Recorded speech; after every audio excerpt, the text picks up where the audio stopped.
Hello everybody, welcome back to the channel. If this is your first time here, welcome. Today we're going to be taking a look at this N8 Tactical Executive holster.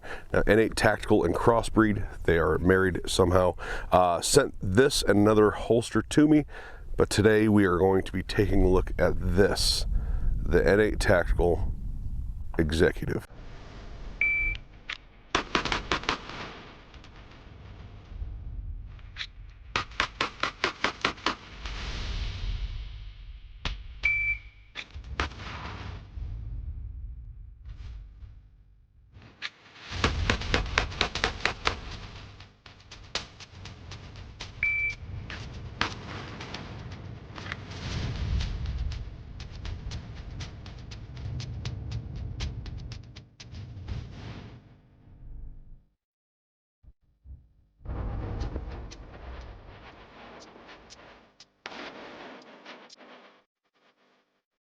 So when you reviewed as many holsters as I have, there's a few things that stand out to you as soon as you get any holster. And of those things are the mounting system, or in this case, the clip. The clip on the N8 Tactical Executive is metal, which is a metal foamy looking clip, but the foamy clips are plastic. It's a metal foamy type clip that is extremely low profile, very, very thin, which means that if you are concealing this, a very heavy, thick, protruding clip isn't going to interfere with any of your concealment needs. Now, I personally have never had that issue, but I have heard other people complain about it. So that was very forward thinking of them with the very thin clip, as well as this 3-hole design right here, where you can put, they have a few different clips to choose from, but it also appears that you may be able to put an ulti-clip on it. I'm not sure, but the ulti-clip being a single hole design as well, but they offer like pull the dot loops, they offer a monoblock, this clip, and then another single point that comes up from the bottom that appears to be maybe a tuckable clip. Now, the second thing that stood out to me was the optic cut. They appear to all be optic cut, which is very cool because the market, the gun market, is getting overrun with optic ready pistols, and I believe it to be the future that all pistols will be optic ready. So why other companies haven't started phasing out non-optic ready pistols, I don't know. All it does is make less holster, less crap to deal with. So optic ready, again, forward thinking, looking into the future for what is in store for firearms. It has 2 points of retention here with the rubber grommets in the middle, pretty standard for this type of fold over design. Plenty of room for taller sights. Again, with an optic you tend to put taller sights on, so they made room for those suppressor height sights. Very good. It fully covers the trigger guard, as you would hope any holster would. Fully covers the trigger guard. It is nice and widened here, that way you're not pushing on any mag release buttons as you move around and bend, and the holster bends in a little bit. So again, good feature. And the all-around fit and finish is, for those of you guys who didn't hear it, it does have a click. I don't care so much about click retentions. It doesn't bother me because I'm not doing handstands with my gun, and when it's in my pants, my belt holds it in.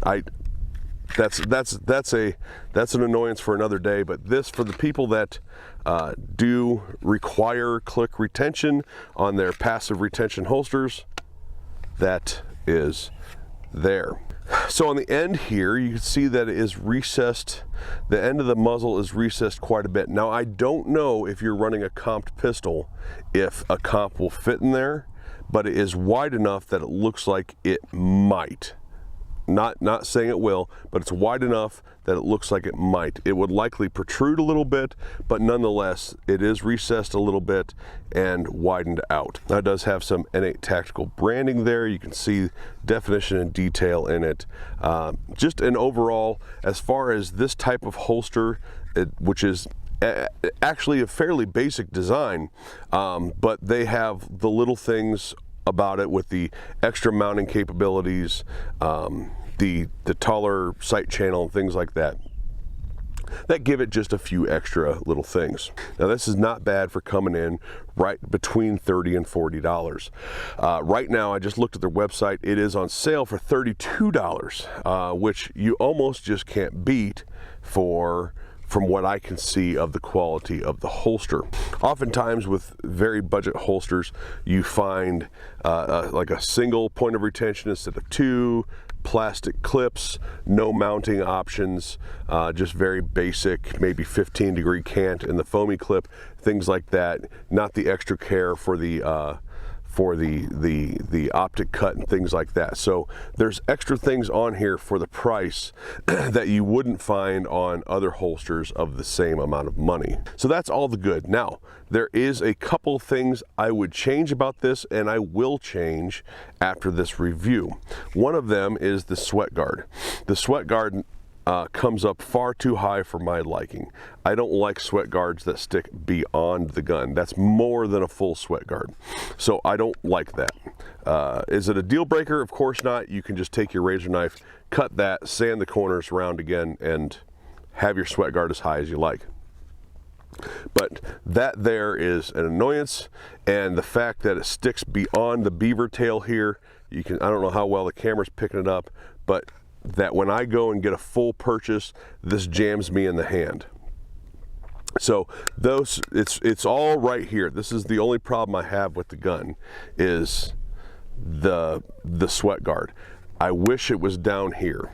I wish the sweat guard was down here. Take about 3/4 of an inch off of the sweat guard, and I think that would be great. My only other thing is, notice how low I am running my clip. When I got it, the clip was all the way at the top. Put it in my pants, I couldn't grab my gun. It made the gun, for me, inaccessible. And why is that? Because the belt line was then all the way up here. That's about right. The belt line was all the way up here, meaning that when I go to purchase the gun, I couldn't get my fingers around the grip. Now, some people will like do a loose grip and then tighten as they come out. You do you. I prefer having my fundamentals in order and getting a good grip. That way I don't have to mess with it after I remove it from the holster. So I have to have it all the way down at the bottom in order to get that grip during the draw.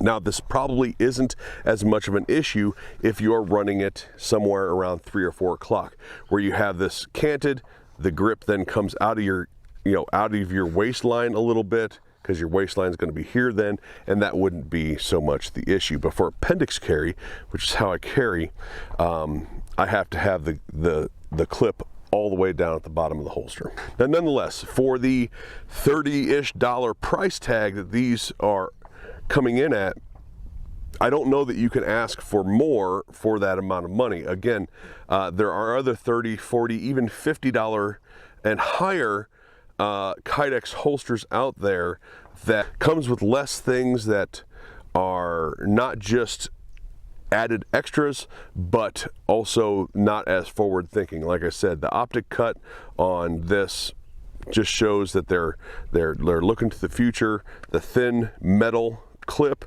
multiple mounting options, double retention points, for the $30-ish. Yeah, I don't have much else to say. All right, I'd like to thank N8 Tactical and Crossbreed for sending that out to me. I have a Crossbreed holster that is an appendix with the mag caddy, the sidecar style flexible holster that I will be doing in the very near future. Also for the Glock 43. But until then, again, thank you for sending that out. Thank you for everybody that supports the channel. If you want to support the channel, the easiest way to do that is just like, subscribe, hit hit that share button, share it to your social medias, hit the notification bell so you can get more videos from me, and leave a comment down below. Thanks for watching, everybody, and we'll talk to you later.